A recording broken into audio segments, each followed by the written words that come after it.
Hi, this is Jim. This video is about how to use meetups.com to organize a for fun music group where people get together and play songs.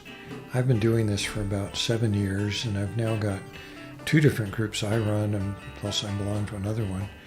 And typically we now get about 10 or 12 people per session once a month and have a great time. And I think not only is it a lot of fun, but I think as musicians we're continually getting better just because we get all this practice, and also we end up playing a broader range of music because each person brings whatever music they want to sing or play. So let me take you through what it takes. First I'll go over who you can expect to attend these meetings, what type of musician, what kind of things you're going to need, how to organize the music, and that's pretty important for a successful meetup, how to manage the meeting. It's not likely to happen, but I have run into a situation where I had to deal with a problem member, so I'll tell you what tools you can use to deal with that. And then finally, it's not necessary, but in one of the groups, as we gotten better, we sort of took a leap up by starting to record the music. So after the session, I published mixtapes, and people can hear what they sounded like, and nothing will improve you better than listening to it and coming back trying it again next month. Okay, let's get started. What you'll need, first of all, you're going to need an indoor venue. We've tried outdoor groups. I belong to one for quite a while. And it's okay if you have a very small group, at most 5 people who can be very close together. Or if your idea is you're going to have individual people just play on their own, not as a group, that works fine. But if you're trying to play as a group, sound gets lost outdoors, and with a larger group, you quickly just get out of sync. And so I've been very unhappy with the music that's come out of those. And so I just quit doing it. So you do need some sort of indoor venue. Initially, we just met in my house, but as we outgrew that, I found a community room that's associated with my neighborhood organization. So I've been using that. And of course, there's church rooms and community rooms at community centers and all sorts of things you can use. It doesn't take a fancy room. You just need light and power. But I think indoor is the way to go. One of the things that really makes this possible is the website meetups.com. This is really a wonderful resource. It's free for people who just want to join meetings. As a meeting organizer, you're going to have to pay, it's about $100 a year.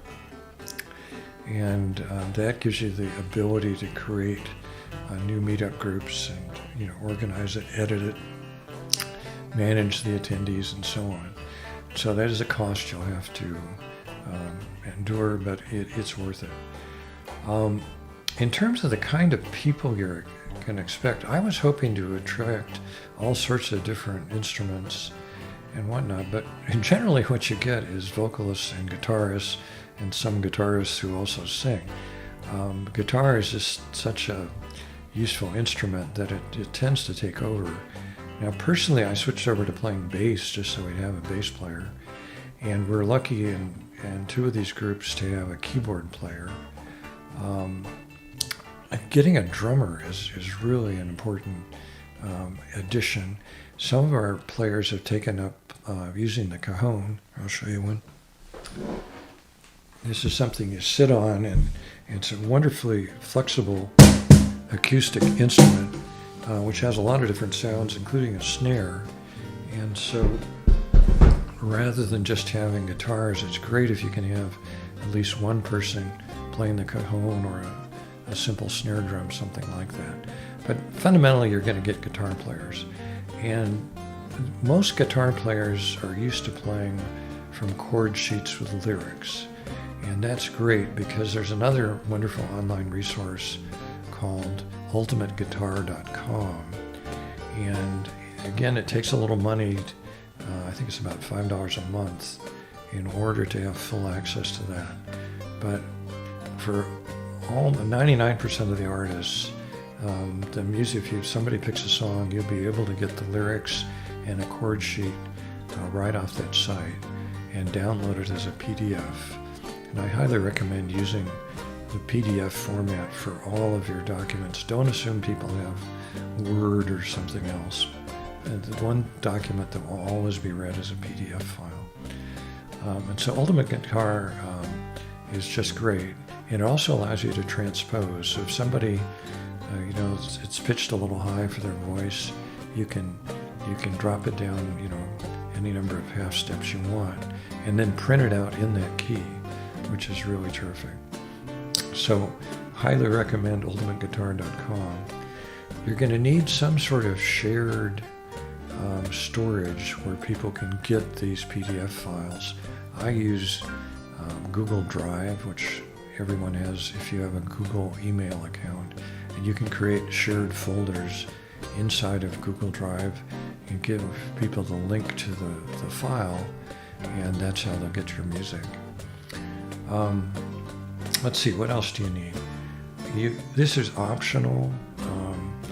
If you have somebody with a really quiet voice who's a good singer, but people just can't hear them, it's nice if somebody brings a mic and a small vocal amp just to act as a vocal monitor, so they use that to sing, and then everybody can hear them. Now, in one of the groups, we took this step up of starting to record music, and initially it was just somebody turning their cell phone recording on. We've sort of evolved from that. The problem we have is that at least the room we're using is very echoey, and the quality of recordings wasn't that good. So over time I've evolved to more and more recording equipment. What I currently use is this Zoom R20 multi-track recorder, and this allows me to get guitars that have output directly into the device, so I get nice clean signals. And then I have 3 or 4 mics also, and we use dynamic mics, this kind of mic, right in front of the person who's singing, and or if you want to record their guitar, right in front of their sound hole. And that allows you to separate in the mix each instrument and voice separately, so you don't get all these echoes. And so then after the recordings are done, I go home and make up a mixtape, and you're listening to some of those recordings right now as part of this video. They really turn out pretty well, and people really respond to this. I don't recommend doing it to begin with, but as your group gets better, people really enjoy getting recorded and hearing how they sound, and boy, nothing makes you improve quicker than hearing your own recording.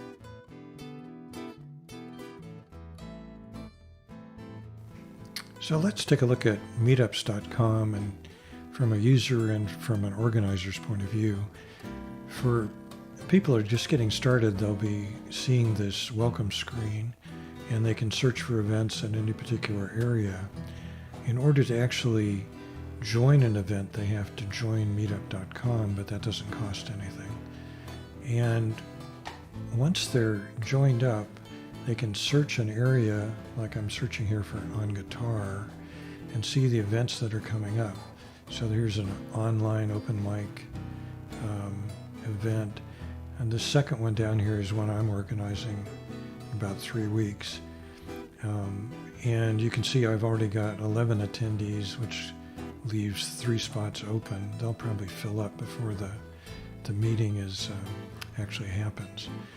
Once somebody clicks on that, they can RSVP to the meeting, and that's how you know you've got attendees.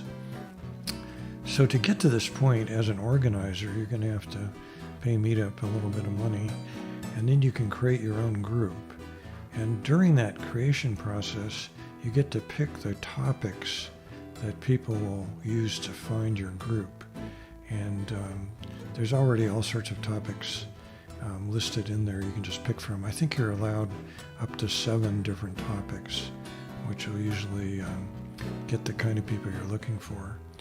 And so then you go ahead and create a new group, But that doesn't create a meeting. In order to get people to actually attend, you have to create a meeting. It's called an event. And you pick the time and location and give details. I find it very useful to, now this wouldn't be for your first meetup, but once you get going, to have a theme. So people think of interesting songs along some theme. In this case, I was asking for love songs that aren't really love songs, and that got a lot of really good suggestions. I also asked people to let me know if they're going to change the key from the original album. Guitar players have a way of wanting to capo without telling anyone, and you really need to know in advance what key you're going to play with. Anyway, now that you've created the meeting, people can sign up for it, and at this point, anyone who's signed up can also comment. So what I have them doing is to put comments below the meeting notice as to what songs they're interested in playing or singing. And I'll typically go to ultimateguitar.com to get music and transpose it as necessary. And those are the files that I use to give people the music. As the songs show up, I edit the body of the meeting notice and list the songs that we're going to play. I also list the name of the song, the artist, because there's often multiple versions, what key we're going to play it in, and there's a link then to the PDF file which contains the music. And so I try to get all this done 3 weeks before the meeting so that everyone has a chance to look over the music and practice as necessary. You have a lot better meeting if people get plenty of time to practice. Now, I'm using Google Drive as a shared folder to share the music. There's all sorts of shared drives out there, and I'll just show you how this one works real quickly. Basically, if you have a Google email account, you have a My Drive available to you, and you can create both personal folders for saving things just for yourself, and you can also make shared folders, and there's different levels of sharing, but in this case I have the sharing set to anyone who has a link to the file can access it, read only. So here are my sheet music directory, and I've split it up into different alphabetical groups. So if you go into one of those directories, this is where the actual PDF files are dropped.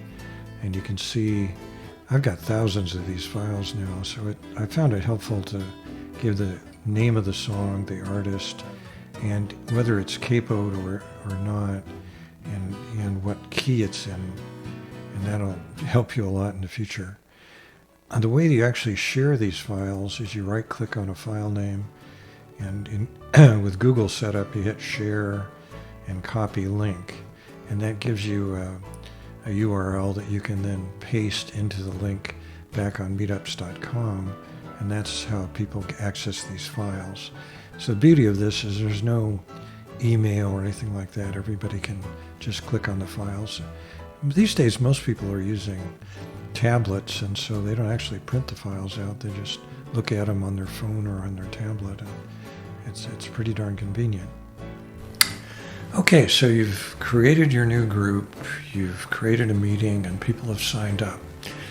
What to expect? Well, one thing you're going to find out is a whole bunch of people are going to sign up online to join the group who have no intention of ever showing up. And I have no idea why they do this, but it's often 2 or 3 times as many people become members as actually show up to any meeting. And so if you have 30 people show interest to begin with, don't be surprised if you have less than 10 in your first meeting. But the people that do show up, those are the people that you're going to have fun with. What I do is these idle people that don't participate, after about 3 months, I just drop them out of the group, say you're not active. And I've never had anyone complain or come back. So anyway, the people, if you follow my directions, the people are bringing songs that they want to play. So they're going to be motivated and have fun. Everyone else is going to have to learn those songs, which is part of the reason we do this. Now, my own attitude is for beginners is I welcome beginners but I just ask that if they're playing a guitar that they play very softly, no pick, just use their finger and try to play along.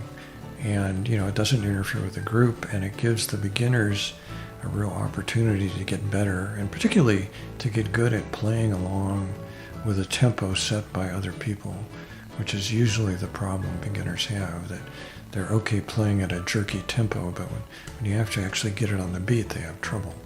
So anyway, beginners are welcome, but, just be quiet to begin with. And we've seen people improve dramatically in the course of a couple of years, which is great. One thing that helps a lot, which I do practically on every song, is I use my phone. Actually, I send it to a little speaker to play the song initially. I use YouTube as something to play. And so initially when we're playing it, we're playing along with the original artist. And then sometimes we'll just do that for a little bit until we get it. Sometimes we'll do it for the whole song. I shut that off, and then we play it on our own, which is, of course, a little more challenging, but once people have it in their ear, it's a lot easier. The other thing is don't hesitate to tell the group, we could do better than that. And you can go ahead and do it another time. Sometimes we do it 3 or 4 times before we really get one. Particularly if you have a duet going on, it takes a while before the 2 vocalists sync up, and then it sounds wonderful. So I think it's a mistake to just run through your music list and not worry about the quality. Take the time to give it your best shot, and I think everybody will be happier with the result. I mentioned problem members, and this has only happened to me once, but I just let you know the situation. I've seen it in other groups too. The usual situation with a problem is that somebody shows up who really doesn't want to play in a group. What they want is a captive audience, and they want to be the star of the show, play on their own, and not listening to anyone else. And that's very destructive to a group that wants to sync up. And, the whole goal is to play as a group, not individually. And so I've tried, taking the individual aside and saying you're being disruptive. But, just that kind of person, they don't take hints well. So my advice is to drop them from the group.